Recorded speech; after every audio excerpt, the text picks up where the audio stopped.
সুপ্রিয় দর্শক আসসালামু আলাইকুম, কেমন আছেন আপনারা? নিশ্চয়ই ভালো আছেন। আজকের ভিডিওতে আপনাদের সবাইকে স্বাগত জানাচ্ছি। আজকে আমি আপনাদের সাথে শেয়ার করব ব্যথা ছাড়া নর্মাল ডেলিভারির 3টি গোপন কৌশল সম্পর্কে। প্রতিটি গর্ভবতীর এই কৌশলগুলো জেনে রাখা উচিত। এছাড়া যারা বিশেষ করে প্রথমবারের মতো মা হবেন তাদের জন্য এগুলো জেনে রাখাটা খুবই প্রয়োজন, ভবিষ্যতে কাজে লাগবে। তাহলে চলুন জেনে নেওয়া যাক সেগুলো কি কি। বাই দ্য ওয়ে, মূল ভিডিওতে যাওয়ার আগে একটা কথা বলি, আমি আমার চ্যানেলে pregnancy related, specially normal delivery related অনেক ইম্পর্ট্যান্ট তথ্য ভিডিও আকারে শেয়ার করে থাকি। এই তথ্যগুলো আমার পার্সোনাল এক্সপিরিয়েন্স ও আমার ডাক্তারের সাজেশন থেকে নেওয়া।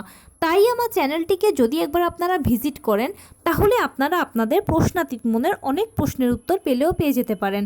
আমন্ত্রণ জানাবো আমার চ্যানেলটিকে একবার ভিজিট করে দেখার জন্য। এবারে চলুন মূল আলোচনায় যাওয়া যাক। আমি শুরুতেই বলেছি আজকে আলোচনা করব ব্যথা ছাড়া নর্মাল ডেলিভারির 3টি গোপন কৌশল সম্পর্কে। প্রথমবারের মতো যদি মা হয়ে থাকেন তাহলে এই কথাগুলো বা এই কৌশলগুলো জেনে রাখুন, কাজে দেবে। আর এছাড়া প্রতিটি গর্ভবতীরই কিন্তু এই কৌশলগুলো জেনে রাখাটা আবশ্যক। দেখুন, 90% ডেলিভারি কিন্তু নর্মালে হয়ে থাকে, মা বাচ্চার মোটামুটি সব কিছুই ঠিক থাকে। কিন্তু 10% ডেলিভারি সিজারে হয়, কারণ হয়তো মায়ের সমস্যা বা বাচ্চার সমস্যার জন্য। যখন সিজারে ডেলিভারিটা হয় তখন ডাক্তার আগেই বলে দেয় যে অমুক দিনের অমুক তারিখে সিজার হবে, সে মতে আপনি হসপিটালে গিয়ে সিজার করাতে পারলেন। কিন্তু নর্মাল ডেলিভারি হচ্ছে একটা প্রাকৃতিক পদ্ধতি। এখানে আসলে কার কখন কোন দিন কোন সময় ডেলিভারি হবে সেটা স্পেসিফিক বলা যায় না। তবে নবম মাসে 37 থেকে 40 সপ্তাহ হচ্ছে নর্মাল ডেলিভারির আদর্শ সময়। এই সময়ের ভেতরেই কিন্তু 90%-এর ওপরে নর্মাল ডেলিভারিগুলো হয়ে যায়। এখন নর্মাল ডেলিভারির ক্ষেত্রে প্রথম মায়েদের একটা মহা ভয় হচ্ছে এটার ব্যথা নিয়ে, এটার অসহ্য ব্যথা নাকি শুনেছি। এই ধরনের কমেন্টসও আপনারা করে থাকেন। কিন্তু বিশ্বাস করুন, যারা বলে যে অসহ্য ব্যথা, কেয়ামতের মতো ব্যথা, তারা অতিরঞ্জিত কথা বলে। এটার বাস্তবতার সাথে এটার কোনো মিল নেই। সেকেন্ড, থার্ড, ফোর্থ টাইমের মায়েরা কিন্তু এগুলো ইজিলি জানেন, বোঝেন, তাই তারা এটা নিয়ে একদম টেনশানই করেন না।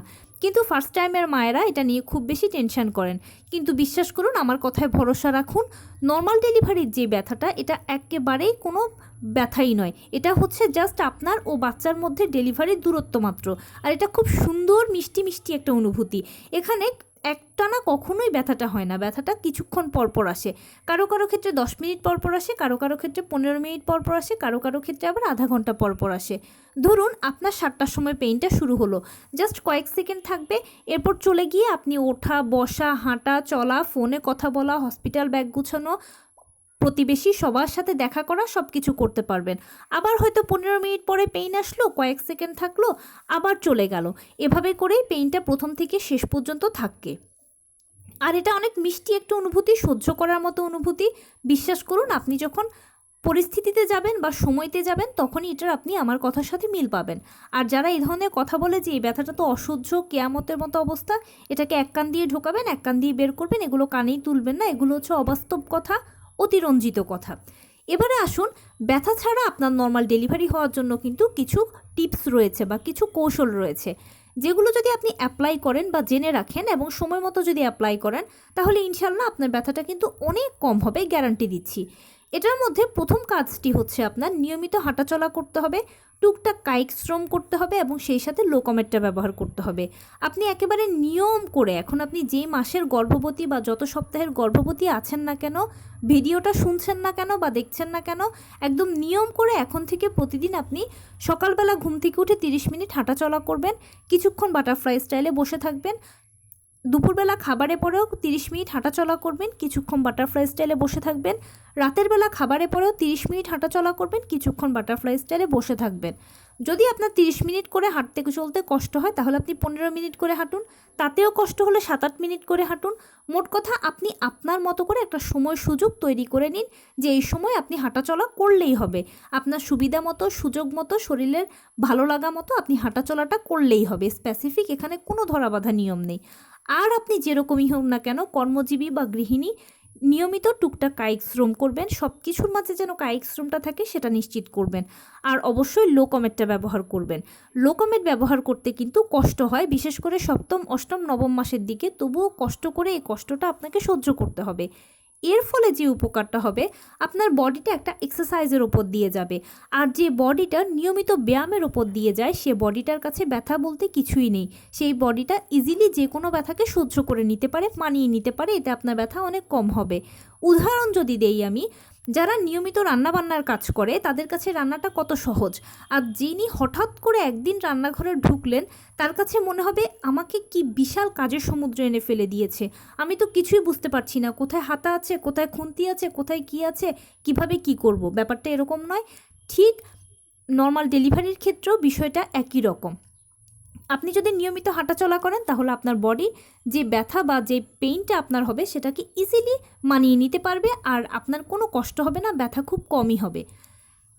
অনেকে আমাকে প্রশ্ন করেন যে আপু কী করবো নবম মাসে এক্সট্রা এক্সারসাইজ বলতে এখানে আসলে কিছু নেই। আপনি যেরকম যা পারেন হালকা ফুলকো ব্যায়াম, নিজেকে সেফ সিকিউর রেখে যদি পারেন করতে তাহলে করুন, কোনো সমস্যা নেই। আর যদি ভালো না লাগে, বেশি শরীরে কষ্ট হয়, তাহলে কোনো অতিরিক্ত ব্যায়ামের দরকার নেই, কিছুর দরকার নেই। শুধু নিয়মিত হাঁটাচলা করলেই হবে, টুকটাক কায়িক শ্রম করলে হবে, আর লো কমেরটা ব্যবহার করলে হবে। এতটুকু কষ্ট প্লিজ কষ্ট করে স্বীকার করে নিতে হবে। দ্বিতীয় কৌশলটা হচ্ছে, যখন আপনার পেইনটা এসে যাবে তখন আপনি যে কোনো খাবার খান না কেন একটু গরম গরম খাওয়ার চেষ্টা করবেন। ধরেন চা খাচ্ছেন, একটু গরম খান, দুধ খাচ্ছেন, একটু গরম খান, অন্য কোনো খাবার খাচ্ছেন, একটু কুসুম গরম খান। এতে যে সুফলটা হবে, গরম খাবারগুলো পেইনকে বাড়াতে সহায়তা করে। পেইন যত বেশি হবে ততই আপনার ডেলিভারি কাজটা সহজে হয়ে যাবে।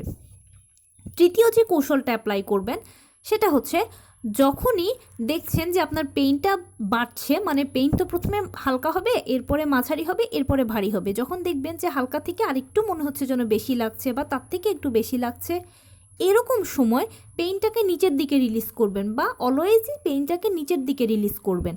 নিচের দিকে রিলিজ করা মানে হচ্ছে, আমরা যেরকম নিঃশ্বাসটা টেনে তুলি এবং আস্তে করে নিচের দিকে ছাড়ি, এরকম পেইনটা কোমর থেকে যৌনাঙ্গের দিকে ছাড়বেন।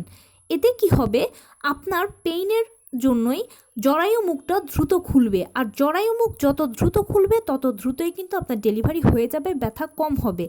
বোনাস আরেকটা টিপস আমি দিই আপনাদেরকে, যখন ডেলিভারি রুমে পৌঁছে যাবেন এবং ডাক্তার যখন আপনাকে বলবে যে মা চাপ দিন, জোরে জোরে চাপ দিন, আপনার বাচ্চা কাছাকাছি এসে গেছে, সেই সময় আপনি করবেন কি, মাথার নিচে একটা বালিশ বা অন্য কিছু একটা দিয়ে রাখার চেষ্টা করবেন, যেন মাথার থেকে একটা সাপোর্ট পান।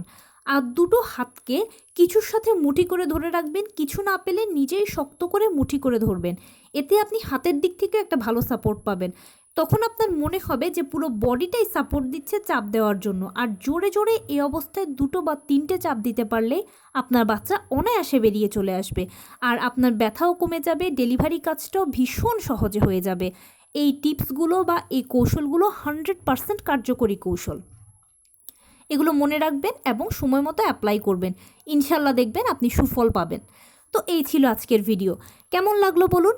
যদি ভালো লেগে থাকে ও হেল্পফুল হয়ে থাকে তাহলে প্লিজ লাইক, কমেন্ট, শেয়ার করতে একদম ভুলবেন না। আর সেই সাথে আমার চ্যানেলটিকে সাবস্ক্রাইব করার বিনীত অনুরোধ রইল। পাশে থাকা বেল আইকনটি ক্লিক করে দেবেন, যেন আমি ভিডিও আপলোড করার সাথে সাথে আপনারা নোটিফিকেশান পেয়ে যান।